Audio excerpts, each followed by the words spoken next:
Hello दोस्तों, नमस्कार। आप सभी को इस वीडियो में स्वागत है।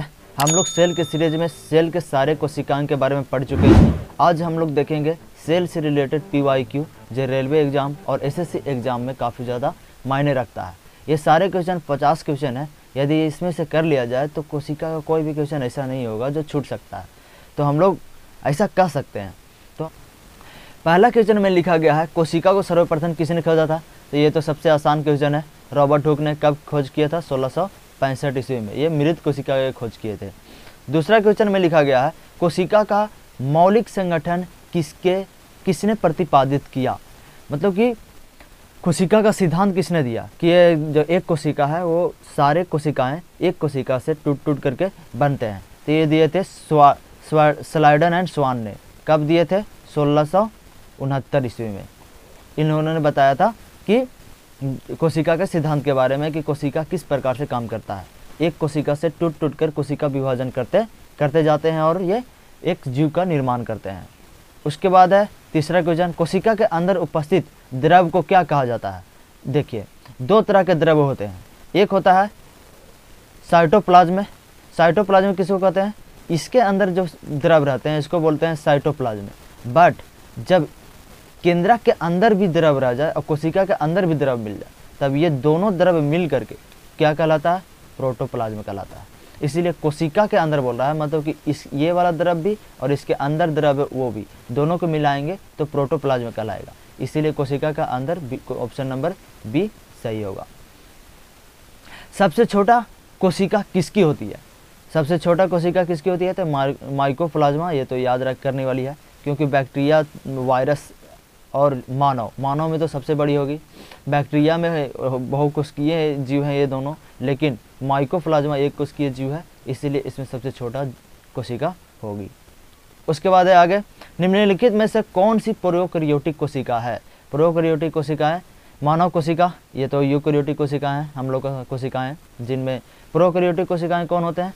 जिनके अंदर एक न्यूक्लियस होता है, एक क्लोरोप्लास्ट होता है, एक राइबोसोम होता है। लेकिन यूकैरियोटिक कोशिकाएं के अंदर सभी होते हैं। न्यूक्लियस होता है, माइटोकॉन्ड्रिया होता है, उसके बाद राइबोसोम होता है, ER होता है, इसके बाद लाइसोसोम होता है। तो प्रोकैरियोटिक कोशिकाएं, यूकैरियोटिक कोशिकाएं में ये अंतर होता है। तो मानव कोशिका जो है यूकैरियोटिक है, पौधों कोशिका भी यूकैरियोटिक है। अमीबा एक कोशिकीय है। ये प्रोकैरियोटिक और यूकैरियोटिक दोनों होते हैं, लेकिन बैक्टीरिया के जो कोशिकाएं हैं वो पूरा का पूरा प्रोकैरियोटिक कोशिकाएं होते हैं। अब चलेंगे अगले क्वेश्चन में। अगला क्वेश्चन में लिखा गया, कोशिका में DNA कहाँ पाया जाता है? कोशिका के अंदर जो DNA होता है वो दो जगह पे पाया जाता है। एक न्यूक्लियस के अंदर ये क्रोमोसोम के रूप में पाया जाता है। मतलब कि क्रोमोसोम जो है वो DNA से ही मिल करके बनता है, और DNA RNA से मिल के बनता है, और RNA जो है वो प्रोटीन से मिल करके बनता है। और प्रोटीन, DNA और RNA ये दोनों की छोटी इकाई जो है वो जीन कहलाता है। तो क्रोमोसोम जो है वो DNA से मिल के बनता है, और क्रोमोसोम जो है ये कहाँ रहता है? केंद्रक में रहता है।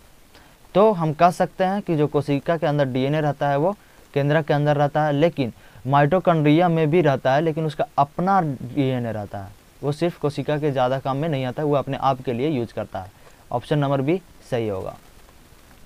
कोशिका के बाहरी आवरण क्या कहलाता है? कोशिका के बाहरी आवरण हम लोग पहले भी वीडियो में पढ़ चुके हैं। ये होता है केंद्रक, ये होता है केंद्रक झिल्ली, ये दोहरी झिल्ली वाला होता है। तो यही बाहरी आवरण को क्या बोलते हैं? कोशिका झिल्ली बोलते हैं। अगला क्वेश्चन में हम लोग पढ़ेंगे, कोशिका झिल्ली किससे बनी होती है? तो ये लिपिड और प्रोटीन से बनी रहती है। कोशिका की जो झिल्ली होती है ये लिपिड से बनी रहती है और प्रोटीन से बनी रहती है। ये थैलीनुमा संरचना होता है, और इसके अंदर जितने भी कोशिका अंग होते हैं ये एक थैला के जैसा रहता है। जो भी चीज़ कोशिका की जरूरत चीज़ें हैं वो सिर्फ कोशिका झिल्ली में ही रख दिया जाता है। अगला क्वेश्चन है, कौन सी कोशिका सबसे बड़ी होती है? कौन सी कोशिका? तो हम लोग को जो शरीर में कोशिका होती है वो तंत्रिका कोशिकाएं सबसे बड़ी होती है, जिसको न्यूरॉन बोलते हैं। ये हम लोग को मस्तिष्क में पाया जाता है। इसका संरचना के बारे में हम लोग ये जानते हैं कि इस प्रकार से रहता है। इसका पूंछ रहता है, इस प्रकार से रहता है। यही जो है ये हम लोग मानव शरीर में मस्तिष्क के अंदर में रहता है, लेकिन ये क्या रहता है? ये निश्चित संख्या में रहते हैं। इसके एक बार ये मर गया तो एक सेल डिवीजन इसका नहीं होता है। ये सबसे बड़ी कोशिका होती है हम लोग को शरीर में। ये सभी ध्यान रखने वाली बात है इससे रिलेटेड। अब आगे कोशिका का खोज कब हुई थी, तो 1665 में, ये हम लोग तो जानते ही हैं। इसके आगे है कोशिका का पावर हाउस। कोशिका का पावर हाउस किसको बोलते हैं, तो ये माइटोकॉन्ड्रिया को बोलते हैं। ये कोशिका का पावर हाउस बोलते हैं, बिजली घर भी बोलते हैं। इसके बाद ये इसी को ही ऊर्जा गृह भी बोलते हैं, ऊर्जा को उत्पादन करता है, इसीलिए इसको पावर हाउस बोलते हैं। यहाँ पे ये दोहरी झिल्ली वाला होता है माइटोकॉन्ड्रिया। इसके अंदर सर्पिला पाया जाता है, जिसके अंदर डीएनए होते हैं, और इसके अंदर जो द्रव पाया जाता है उसको मैट्रिक्स बोलते हैं। तो इस प्रकार से हम इसको ध्यान रख सकते हैं, ये काफ़ी ज़्यादा इंपॉर्टेंट होता है। इसके अंदर ऊर्जा का उत्पादन होता है ग्लूकोज को तोड़ने के बाद। वायवीय श्वसन, हम लोग जब ऑक्सीजन लेते हैं तो ये सीधा माइटोकॉन्ड्रिया में ही आता है, और माइटोकॉन्ड्रिया में ग्लूकोज को तोड़ करके CO2 और ऊर्जा का निर्माण करता है, जो ATP के रूप में रहता है। इसीलिए पावर हाउस इसको माइटोकॉन्ड्रिया को बोलते हैं। प्लांट कोशिका में केवल किस ऑर्गेनन की उपस्थिति होती है, तो क्लोरोप्लास्ट के। ये तो हम लोग जानते हैं, प्लांट कोशिकाएं जो पादप कोशिकाएं होते हैं उनमें क्लोरोप्लास्ट के कारण ही प्रकाश संश्लेषण होता है, और प्रकाश संश्लेषण से ही वो अपना भोजन बना पाता है। अगला क्वेश्चन है, कोशिका में प्रोटीन संश्लेषण कहाँ होता है, तो राइबोसोम में होता है। ये हम लोग बताएं कि प्रोटीन संश्लेषण के लिए जो प्रोटीन का सबसे छोटी इकाई है उसको बोलते हैं अमीनो एसिड, और ये अमीनो एसिड मिलकर के क्या बनाते हैं, प्रोटीन कारखाना, जिसको बोलते हैं राइबोसोम। राइबोसोम के बारे में हम लोग पिछले वाली वीडियो में अच्छे से जान चुके हैं कि प्रोटीन संश्लेषण के लिए कौन इंपॉर्टेंट है, तो ये राइबोसोम है। उसके बाद है गोल्जी निकाय का कार्य क्या है, ये श्रावण करता है या परिवहन करता है। ऊर्जा का उत्पादन तो करता नहीं है, ये माइटोकॉन्ड्रिया करता है। डीएनए का निर्माण तो करता नहीं है, और एंजाइम का संश्लेषण भी नहीं करता है। ये क्या करता है, श्रावण की कार्य करता है। मतलब ये माइटोकॉन्ड्रिया में जो चीज़ बना, ER में जो चीज़ बना, उसको क्या करता है, वो अपना थैली में भरता है और एक जगह से दूसरे जगह पे लेकर के पहुंचाता है, यही इसका काम रहता है। उसके बाद लाइसोसोम का क्या कार्य, क्या कहा जाता है, लाइसोसोम को आत्मघाती थैला कहा जाता है। जब गोल्जी काय जो है, वो गोल्जी काय अपना छोटे छोटे पैक करता है तो वो क्या कहलाता है, वेसिकल कहलाता है। और वही वेसिकल आगे जाकर के इसके अंदर प्रोटीन से ज़्यादा एंजाइम हो जाते हैं, तब ये लाइसोसोम का रूप ले लेता है। इसके अंदर एंजाइम ज़्यादा मात्रा में रहते हैं और प्रोटीन थोड़ा कम रहते हैं। और ये क्या करता है, ये जहाँ भी कोशिका अंग में क्षतिग्रस्त होते हैं उसको क्लीन करता है, और यदि कोशिका ही किसी कारणवश क्षतिग्रस्त हो जाए तो ये अपने आप में फैट करके ये आत्महत्या कर लेता है, अपना ही कोशिका को पाचन कर लेता है, इसीलिए इसको आत्मघाती की थैला बोलते हैं। अगला क्वेश्चन है, किस अंग को कोशिका की सफाई कर्मचारी बोलते हैं, अभी तुरंत बोले लाइसोसोम को। डीएनए कहाँ स्थित होता है, नाभिक में, ये हम लोग पहले भी देख चुके हैं। किस कोशिकांग में प्रकाश संश्लेषण की क्रिया होती है, प्रकाश संश्लेषण की क्रिया पादप कोशिकाएं में होती है, और पादप कोशिकाएं में क्लोरोप्लास्ट पाया जाता है, तो इसीलिए हम बोल सकते हैं कि क्लोरोप्लास्ट में प्रकाश संश्लेषण की प्रक्रिया होती है। इसके बाद कोशिका विभाजन में कौन कोशिकांग सबसे ज़्यादा सहायता करता है, सहायता तो सभी करते हैं लेकिन सेंट्रियोल जो है वो सबसे ज़्यादा करता है। माइटोकॉन्ड्रिया कोशिका विभाजन का संकेत देता है, गोल्जी निकाय भी संकेत देता है, राइबोसोम तो कुछ करता ही नहीं है सेल डिवीजन के टाइम। सेंट्रोल सबसे ज़्यादा हेल्प करता है, जिसमें कोशिका के अंदर रहते हैं, कंद्रिका। अब है कोशिका की ऊर्जा मुद्रा कौन सी होती है, कोशिका जो है माइटोकॉन्ड्रिया के अंदर ऊर्जा उत्पादन करता है, C6H12O6 को ऑक्सीजन के मदद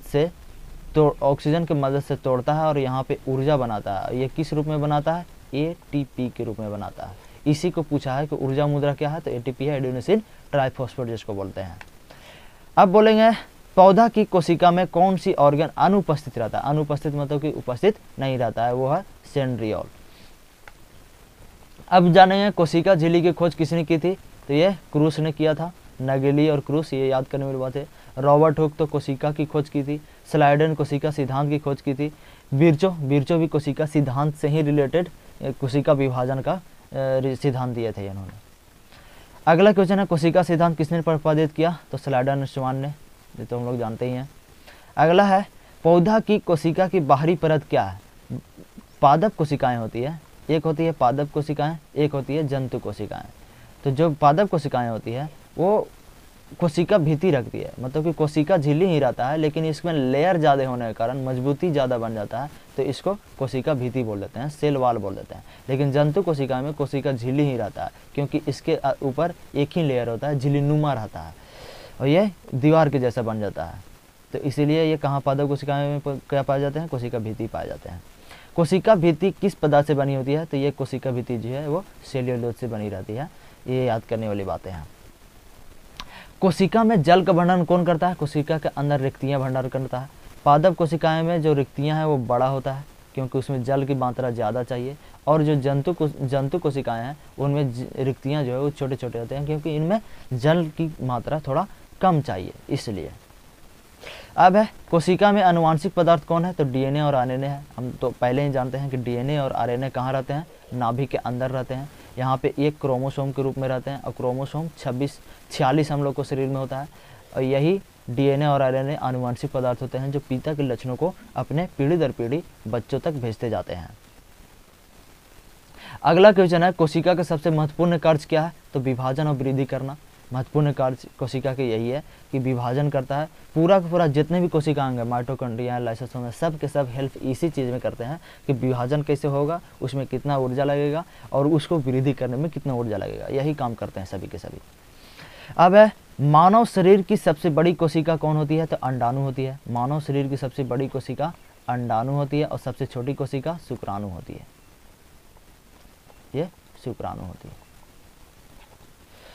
अगला क्वेश्चन देखेंगे, लाल रक्त की कोशिकाएं में कौन सी ऑर्गन नहीं होता है? तो उसमें नाभिक नहीं होते हैं। जो लाल रक्त कोशिकाएं होती हैं हम लोगों का ब्लड के अंदर, उसमें नाभिक नहीं होती है।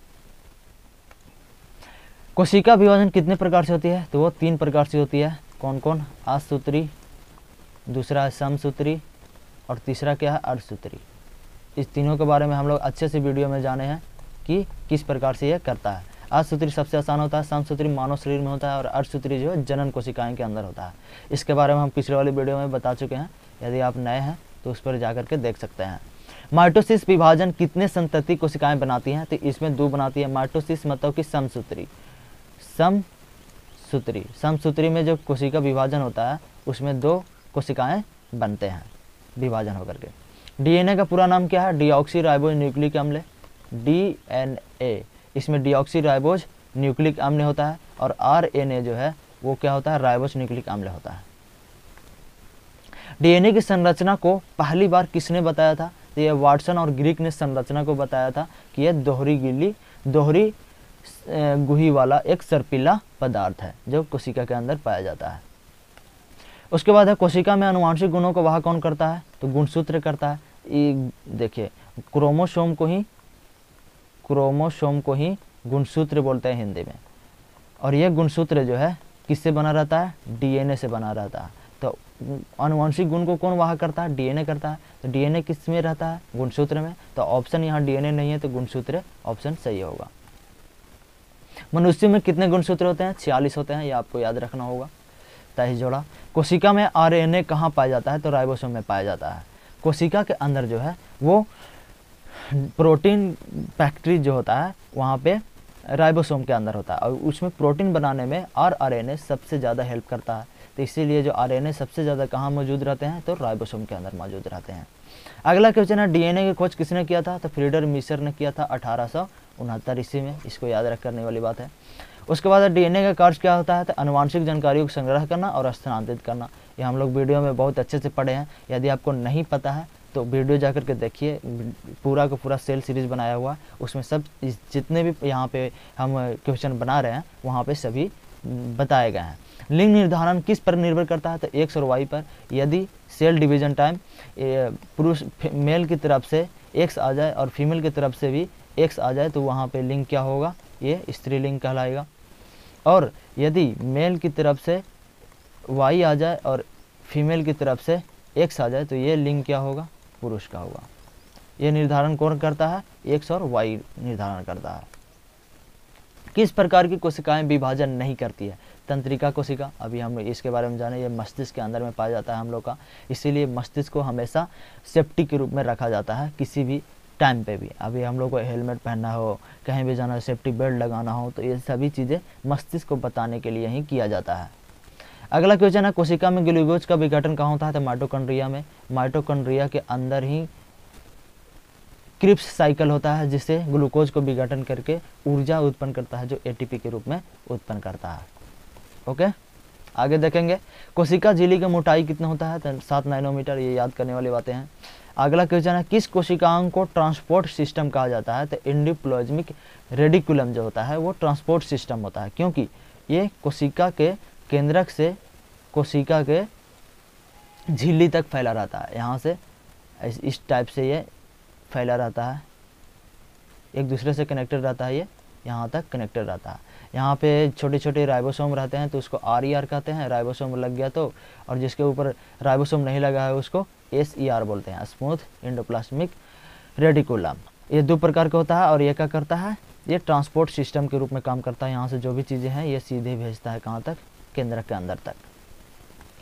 अब शरीर की सबसे अधिक संख्या में पाई जाने वाली कोशिका कौन सी है? तो शरीर के सबसे अधिक संख्या में कौन पाया जाता है? RBC पाया जाता है। इसका जीवन काल 120 दिन का ही होता है। कौन सी कोशिका ऑक्सीजन का परिवहन करता है? तो लाल रक्त कोशिकाएं हैं। RBC क्या करता है कि हम लोग सांस ऑक्सीजन लेते हैं तो वो जाता है फेफड़ा में, और फेफड़ा से ये RBC उठाता है, RBC और सभी कोशिकाएं में भेजता है, और ये कोशिका के अंदर कहाँ जाता है? माइटोकॉन्ड्रिया में जाता है, और ये यहाँ पे वायवीय श्वसन के द्वारा ग्लूकोज को तोड़ता है, और ग्लूकोज को तोड़ करके यहाँ पे ATP के रूप में ऊर्जा का उत्पादन करता है। तो बस हम लोग टॉप 50 क्वेश्चन को हम लोग सॉल्व कर चुके हैं। इनमें से कोशिका के बारे में अधिकतर टॉपिक कवर हो चुका है। यदि आप इससे संतुष्ट नहीं हैं तो आप पीछे वाले वीडियो जाकर के देखिए, सभी कोशिका के सीरीज के रूप में बनाया गया है। Thank you.